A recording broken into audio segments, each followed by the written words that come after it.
On this topic, I disagree with Rush Limbaugh. Rush said after he watched Democratic presidential contender Pete Buttigieg's town hall event, Rush said he saw no radicalism in Buttigieg. I disagree, and here's why. Pete Buttigieg supports late-term abortion. Buttigieg wants to abolish the Electoral College. He wants to stack the Supreme Court. Buttigieg supports reparations for slavery. He wants amnesty and citizenship for illegal aliens. Buttigieg is a fan of socialist health care. He wants the government to tax the rich even more, and he was cool with Mayor Bloomberg's soda ban. That is not moderate, that is radical. Pete Buttigieg is personable for sure, but don't let that fool you. His policies are radical.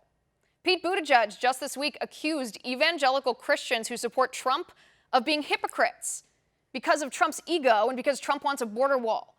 Buttigieg said, "You don't find that kind of meism in the New Testament." Just so we're very clear here, this is a political tactic Buttigieg is using. He's trying to guilt Christians and confuse Christians and try to trick us into voting for Democrats. Don't let him fool you. Pete Buttigieg is picking and choosing which part of the gospel bolsters his own political agenda. He claims the Bible verse about welcoming the traveler translates into an open borders political philosophy. It does not. And Buttigieg claims Christ calling us to be charitable translates into a political policy of government forcibly spreading the wealth. Again, it does not. But if you listen closely, you'll notice that while Buttigieg is trying to use the Bible as moral justification for some of his political policies, he ignores the parts of the Bible that are very clear on abortion and sexual morality. In fact, Pete Buttigieg's political policies on abortion and gay marriage very clearly contradict the biblical teaching on both issues. That is moral relativism, or to use a term Buttigieg seems to like, that's being a hypocrite about theology. As we Catholics call it, it's being a cafeteria Catholic, cherry-picking which parts of God's word are convenient and easy or profitable for you, and ignoring the parts of God's word that are inconvenient or difficult or require self-sacrifice or challenge us to be better followers of Christ.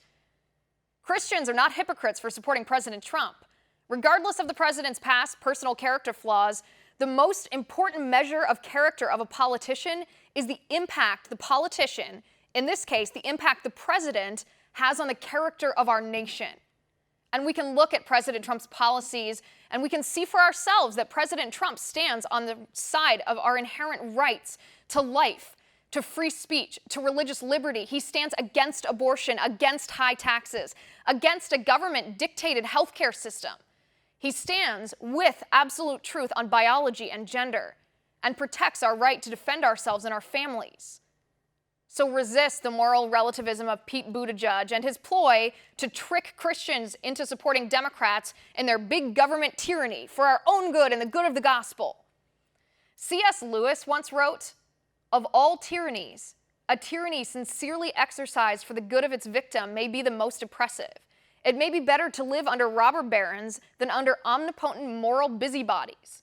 The robber baron's cruelty may sometimes sleep, his cupidity may at some point be satiated, but those who torment us for our own good will torment us without end, for they do so with the approval of their own conscience."